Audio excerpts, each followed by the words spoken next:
రోమంట మీరు పైన పారేసిందండి. పెట్టుబడి ఎంత అయ్యి ఉంటుంది? పెట్టుబడి 30,000 అవుతారు. 30,000. ఇప్పుడు ఇది కోత కోసినా ఏమి బాబాయ్ ఏమి ఆ పయ్యన్లో పని చేస్తాడు. మీకు కులిపోయిందో?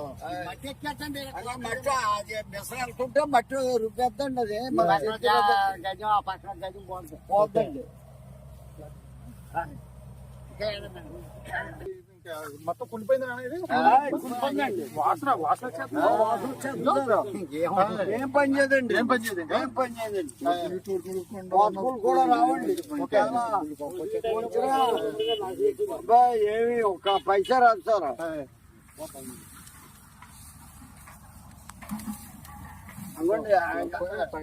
ఆయన కూడా పని చేయదండి. ఆ పొగలు కూడా పోతుందండి నిలబడి. ఇంకా తోడుకోలేదు సార్. తోడుకుంటే టైంలో పడిపోయింది లేదండి. అదండి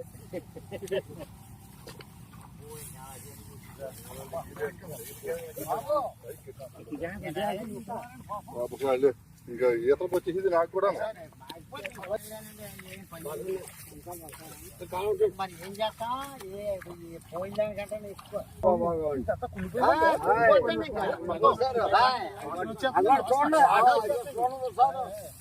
అడిగితే ఏం పని చేద్దండి. పైసలు పని చేద్దండి అంతే.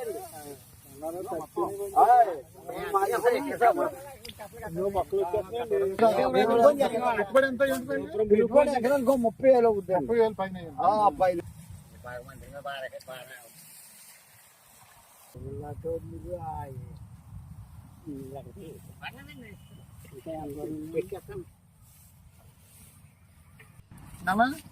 చూద్దాం, గట్టిగా ప్రయత్నం చేద్దాం. ప్రభుత్వం కూడా పెట్టాలండి బాబు. చెయ్యాలండి. ఎందుకంటే పని చేయదు.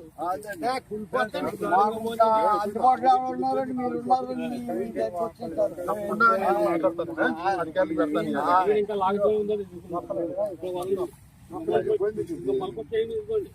వచ్చేస్తే ఇంకా అలాగే పైన అది ఇంకా పైన ఉన్నదండి. అడుగున్నది మొత్తం మొలక ప్రతి గింజ మొలకొచ్చేస్తుంది సార్. మొలక అంటే ఇంకా మొత్తం కుళ్ళిపోడు మొలక. ఆ పైన ఎన్నేమో ఇలా మొలకొచ్చేస్తుందండి. చూడండి, ఇది నీరు కూడా కుళ్ళిపోయి వాసన వచ్చేసి చూడండి నల్లగా అయిపోయింది నీరంతా. అంటే ఇది కుళ్ళిపోద్ది ఆటోమేటిక్ గా. కాబట్టి ప్రభుత్వం వెంటనే స్పందించాలి. వాసన వచ్చేసి దుర్వాసన వచ్చేస్తుంది. కాబట్టి పంట పనిచేయదు. ఇంచుమించు ఇలాగ వేలాది ఎకరాలు ఉంది, పూర్తిగా చాప కింద అయిపోవడం జరిగింది. కాబట్టి ప్రభుత్వం స్పందించాలి. నమస్తే అండి, పాటంశెట్టి సూర్యచంద్ర, జగ్గంపేట నియోజకవర్గం ఇండిపెండెంట్ ఎమ్మెల్యే అభ్యర్థిని. గత వారం రోజుల క్రితం నుండి వచ్చినటువంటి ముంతా తుఫాన్ ప్రభావంతో మరి ఎంతో ఆశలతో ఎన్నో అప్పులు చేసి వ్యవసాయానికి పెట్టుబడి పెట్టినటువంటి పంటలన్నీ కూడా నేలమట్టం అయిపోయి ఇక్కడ వర్షం నీటిలో శుభ్రంగా కుళ్ళిపోవడం జరిగింది. మొత్తం అంతా కూడా వాసన కూడా వచ్చేస్తుంది కూడా. ఈ పొలాలు అసలు ఎందుకు పని చేయకుండా అయిపోవడం జరిగింది మొత్తం అంతా కూడా. రైతన్నలు అందరూ కూడా చెప్తా ఉన్నారు, ఎకరానికి 30,000 రూపాయలు పెట్టుబడి అయింది. ఇప్పటికి పైన అయిందండి. ఎకరానికి 30,000 రూపాయలు పైన అయింది. కనీసం గవర్నమెంట్ పెద్ద మనసుతో స్పందించి పూర్తి స్థాయిలో పాడైపోయిన పొలాలన్నిటికీ కూడా ఎకరానికి 30,000 రూపాయలు నష్టపరిహారం ఇవ్వాలని చెప్పేసి రైతులందరూ కూడా కోరుతా ఉన్నారు. ఎందుకంటే ఎప్పుడు తుఫాన్ వచ్చినా, ఎప్పుడు ముప్పు జరిగినా సరే ఎకరానికి 10,000 రూపాయలు నష్టపరిహారం ప్రభుత్వం ఇస్తా ఉన్నారు.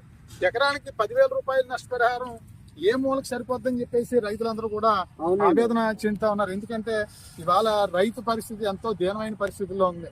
పెట్టుబడి పెట్టిన దగ్గర నుంచి, వరి ఆకుమడి పోసిన దగ్గర నుంచి కూడా అప్పులు చేసి ఇంట్లో పుస్తులతాలు తాకలు పెట్టి అనేక రకాలుగా కష్టపడుతూ వ్యవసాయాన్ని పండించాలి. ఎందుకంటే దీని మీద పశువులు ఆధారపడతాయి, ఇంటి దగ్గర బియ్యం, ధాన్యం, అదే రకంగా కుటుంబం గడ్డానికి దీని మీద వచ్చిన ఆదాయంతోనే ఉన్నటువంటి పరిస్థితి. ఎంతో మంది కౌలు రైతులు కూడా ఉన్నారు. ఎందుకంటే రైతులకి పన్ను చెల్లించాలన్నది కూడా ఉంది. అదే రకంగా ఎకరానికి 30,000 రూపాయలు నష్టపరిహారం ప్రభుత్వం ఇవ్వాలని చెప్పేసి వీళ్ళందరూ కూడా డిమాండ్ చేస్తా ఉన్నారు. ప్రభుత్వం 10,000 రూపాయలు ఇస్తా ఉన్నారు. ఎక్కువ అంటే గతంలో జరిగింది అలాగే.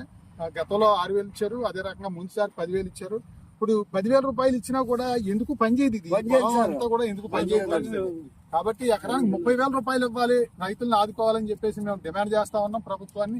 అదే రకంగా ఇన్సూరెన్స్, క్రాప్ ఇన్సూరెన్స్ కట్టిన వాళ్ళకి పూర్తి స్థాయిలో ఇస్తాం, ఇన్సూరెన్స్ లేని వాళ్ళకి తక్కువ ఇస్తామని చెప్పేసి అన్న ప్రపోజల్ కూడా గవర్నమెంట్ పెడతా ఉన్నారు. అలా కాకుండా మరి క్రాప్ ఇన్సూరెన్స్ కూడా, మరి పంట బీమా ప్రభుత్వమే కట్టాల్సిన అవసరం ఉంది. అటువంటిది పంటలకి బీమా రైతులకి ప్రభుత్వం కట్టినందుకు గాను రైతులు కూడా చాలా మంది కట్టుకోలేదు. ఆ రైతు పంట బీమా కట్టకపోయినా సరే ఎకరానికి 30,000 రూపాయలు నష్టపరిహారం వచ్చేలాగా ప్రభుత్వం చర్య తీసుకుని ఆ రకమైన రైతులకి సహాయం చేయాలని చెప్పేసి ప్రభుత్వం డిమాండ్ చేస్తా ఉన్నాం. ఇది తాత్పర్యం ఇది వాయిదాలు వేయకుండా టైం ఎక్కువ తీసుకోకుండా వెంటనే నష్టపరిహారం చెల్లించాలని చెప్పి తెలియజేస్తూ, అదే రకంగా ఇక్కడ జగంపేట మండలం కొత్తూరు గ్రామంలో కానీ, కిర్లంపూడి మండలం పాలెం గ్రామంలో కానీ ఇంకా అనేక చోట్ల గృహాలు కూడా కూలిపోవడం జరిగింది. శుభ్రం నేలమట్టం అయిపోయి ఆ ఇల్లులకు కూడా నష్టపరిహారం చెల్లించడంతో పాటు మరి ఏదైతే పాడైన వరి పొలాలకు కానీ, మొక్కజొన్న తోటలకు కానీ అన్ని రకాల పంటలకు కూడా నష్టపరిహారం చెల్లించాలి పూర్తి స్థాయిలో అని చెప్పేసి ఈ సందర్భంగా జగంపేట నియోజకవర్గ ప్రజలందరి పక్షాన కూడా మరి రైతుల తరపున ప్రభుత్వాన్ని డిమాండ్ చేస్తా ఉన్నాం.